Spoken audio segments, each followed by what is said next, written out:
이게 하루 일을 해봤거든요. 다음날 출근할 수가 없는 몸이 되어버려요. 저도 힘들거든요. 내 권리를 내가 챙기자라는 마음으로. 이제 시험 대비할 때 활용하시면 좋고. 자. 안녕하세요, 샤니. 제이입니다. 와. 오늘 지인님 엄청 피곤해 보이시는데 이유가 뭐죠?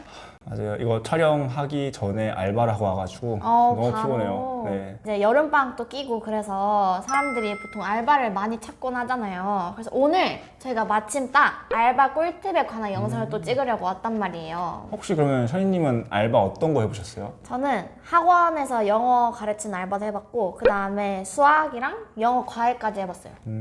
저 같은 경우에는 편의점 알바를 잠깐 해봤고 그리고 택배 상하차, 과외랑 학원 알바 이렇게 해봤는데 좋다. 저희 경험들을 최대한 살려서 재밌는 꿀팁들 알려드리도록 해보도록 하겠습니다.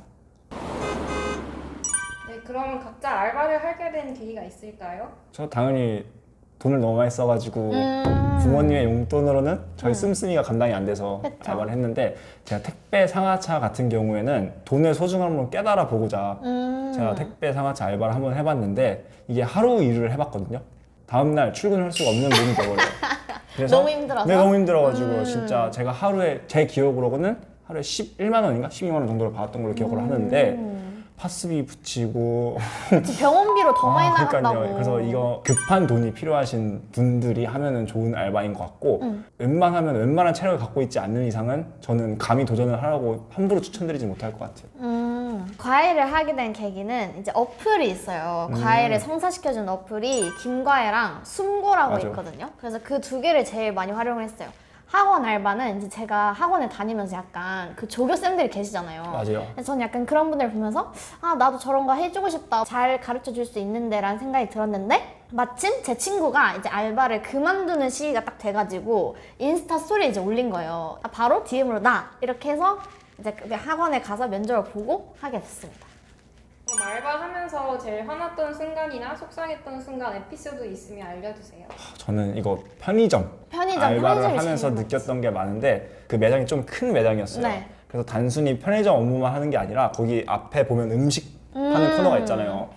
거기서 음식까지 조리를 해서 팔았는데 이게 편의점에서 담배 사시는 분들, 술 사러 오시는 분들, 과자 사러 오시는 분들 줄은 줄대로 서 있고 그쵸? 어묵 튀겨주세요, 핫바 튀겨주세요, 닭꼬치 튀겨주세요 하시는 분들은 그대로 서 있고, 근데 저는 혼자 있고 그러면은 막 닭꼬치 튀기면서 막 편의점 막 바코드 찍고 있으니까 이게 내가 편의점에서 일을 하는 건지 KFC에서 알바를 하는 건지 막 너무 혼란스럽더라고요. 어느 날 이제 길을 지나가면서 한 편의점을 봤는데 규모가 되게 작은 편의점이었어요. 거기서 이제 알바분이 편하게 근무를 하고 계시고 비교적 바코드만 찍으면서 일을 하시는데 그걸 보면서 아, 같은 최저시급 받고 일을 하는데 나는 그치, 맞아. 투잡을 뛰는 셈인 거고 그런 게 조금 억울하긴 하더라고요. 그리고 이제 편의점뿐만 아니라 어쨌든 서비스직을 일을 하다 보면은 마주쳐야 되는 존재가 계시죠. 그쵸? 그 진상 소위 고객님들. 말하는 그런 분들이 계시는데 제가 편의점 알바를 하는 첫날이었어요. 딱 첫날 이제 너무 설레는 마음으로 사명감을 갖고 이제 바코드를 열심히 찍고 있었죠. 그쵸? 근데 이제 문이 열리는데 어떤 이제 아주머니가 들어오셔가지고 저한테 후레쉬 2병만 갖고 와라고 말을 하시는 거예요. 헐. 근데 이제 저는 그때 의지가 너무 뿜뿜 차오르고 있었는데 후레쉬 2병 갖고 와라는 말이 찬물에 확 끼얹어가지고 헐, 진짜? 이걸 어떻게 해야 되지? 어떻게 해야지 장난을 하고 있었지만 그래도 제가 뭐 안 된다라고 할 수는 없잖아요, 차마. 네. 저는 왜냐면 우리 알바하는 입장에서는 슈퍼 의리니까. 그쵸? 그래서 이제 후레쉬 2병을 갖고 계산까지 해드렸던 기억이 나요. 들어오실 때 현금 아, 이렇게 그냥 들고 팔만? 갖고 와라 팔려다가? 이런 식으로 말씀을 하시더라고요. 그래서 저는 이제 너무 속으로 조금 속상하기도 했고 아, 이걸 어떻게 받아쳐야 되나 이런 생각도 했어요. 막 주면서 후레쉬 여기 있다 이렇게 말할 수도 없는 상황인 거잖아요. 그쵸?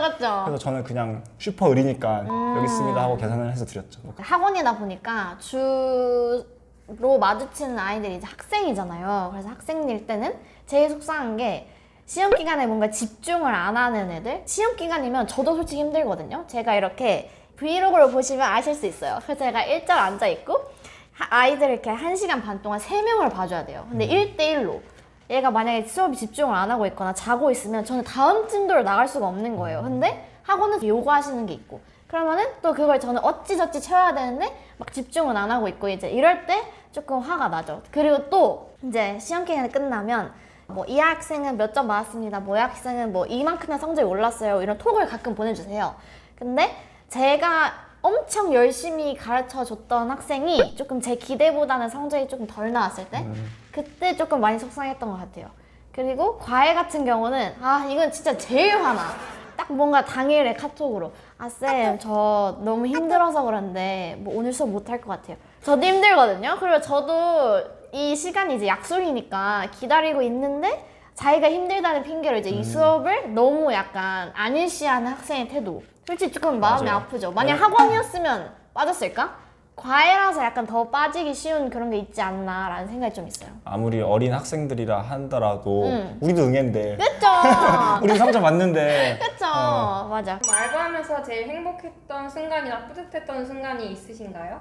있죠. 당연히 월급날 아닌가요? 그쵸. 이제 돈이 들어오면 네, 이 그거. 모든 수고가 다 잊혀져요. 그냥 맞아요.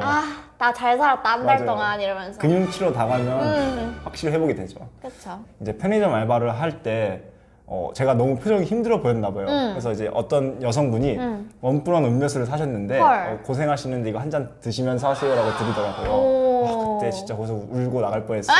그런 그쵸. 경험도 있었고 오히려 학원 알바 이런 거 할 때 학생들로부터 뿌듯함을 많이 받을 것 같거든요. 맞아. 저도 이제 스승이 날 때 카네이션 받아서 그렇게 뿌듯했던 경험이 있는데 션님도 뿌듯했던 경험 많으셨을 것 같아요. 그 학생들이 이제 한 학기마다 그 제일 잘 맞는 선생님 해가지고 이렇게 설문지를 쓰는 게 있었는데 거기에 제 이름이 몇 번 등장했다고 그걸 이렇게 찍어가지고 보내주신 거예요. 그래서 그런 걸 읽을 때 제일 뿌듯했고 제가 열심히 노력한 만큼 약간 성적으로 보답해줄 때 가끔 저한테 막 카톡으로 오거든요. 막 선생님 저 이번에 모의고사 2등급 맞았어요. 막 이러면서 막 자랑해줄 때 엄청 기뻐요. 되게 내가 가르쳤던 걸 잘 활용하고 있구나. 아직 잘 기억하고 있구나. 이런 것도 좀 기분이 좋고. 그럼 처음 알바에 도전하는 이들을 위한 한마디 혹은 꿀팁이 있을까요?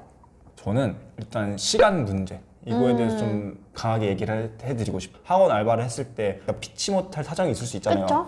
그럴 때는 조교들끼리 딱 모여가지고 스케줄을 일주일 전에 미리 정했었거든요. 아. 이렇게 유동적으로 약속을 지킬 수 있을 만한 알바? 이런 게 알바. 꿀팁인 것 같고 그리고 또 시간 약속하니까 생각난 건데 내가 정하기로 한 근무 시간 외의 더 근무를 할 걸 요구를 받을 때가 가끔 있어요. 근데 그쵸. 이거는 내가 무조건 응해야 되는 건 아니기 때문에 내 권리를 내가 챙기자라는 마음으로 무리한 요구에는 좀 거절을 할 수 있는 그런 용기도 필요할 것 같아요. 이게 처음 알바하시는 분들이라 뭐든지 다 수락해야 될 것 같고 네 이렇게 말해야 될 것 같은데 계약서에 작성한 내 권리는 거기까지인 거고 그 외의 부당한 권리는 내가 거절할 수 있는 용기가 필요할 것 같아요. 그 다음에 제가 아까 말씀드린 그런 이제 과외 성사시켜주는 어플 같은 데서 자료실 같은 데 보시면은 그 학생이 쓰는 교과서랑 출판사 명만 아시면 가끔 그 자료들이 이제 쫘라락 막 나와요.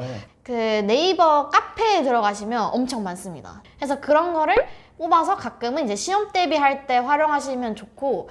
저 그 과외 꿀팁 하니까 생각났던 건데 저도 과외를 구하기 이제 초반 시절에 학부모님께서 이제 의뢰를 해주시거나 아니면 학생들께서 의뢰를 해주시면 상담을 먼저 나가잖아요. 그쵸? 근데 상담을 하는 게 뭐 10분, 20분 이렇게 하는 게 아니라 길어지면 뭐 1시간 정도 할 수도 있고 내 시간을 어쨌든 투자해서 가는 거잖아요. 그쵸. 그리고 왔다 갔다 교통비도 있고 그쵸. 시간 이런 거에 다 포함하면은 절대 결코 적은 시간이 아닌데 상담할 때 저 같은 경우에 어떻게 하냐면 상담비를 받아요. 받고 과외가 성사되면 과외비에서 차감을 해줘요.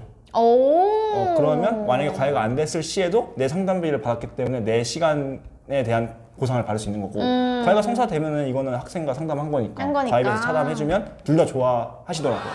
이런 것도 꿀팁이 되지 않을까 싶습니다. 그쵸. 그리고 막 택배 상하차 같은 경우는 꿀팁 없어요? 택배 상하차요? 네. 택배 상하차 꿀팁은 하지 않는 게 꿀팁입니다. 그쵸. 택배 상하차가 단순히 힘만 세면 되지 않을까라고 생각을 하시는 분들이 계시는데 이것도 약간 일머리가 필요해요. 맞아. 그 하는 거 보니까 막 차 안에 이렇게 맞아요. 칸에 이렇게 다 채워놓는. 맞아요. 근데 그걸 그죠? 이제 빠르게 이루어지는 거기 때문에 약간의 노하우가 필요하시더라고요. 그래서 일머리가 있어야 되고 그래도 가장 중요한 건 체력, 정신력, 근력 그치. 이게 가장 중요한 것 같아요. 이게 꿀팁인 것 같아요. 맞아요. 그 다음에 학원 알바 같은 경우는 그 학생들한테 이제 뭔가 가르쳐 주거나 그러다 보니까 가끔 그런 착각을 하시는 분들이 있어요. 뭔가 너는 학생이고 나는 선생이야. 이런 분들이 가끔 계시거든요.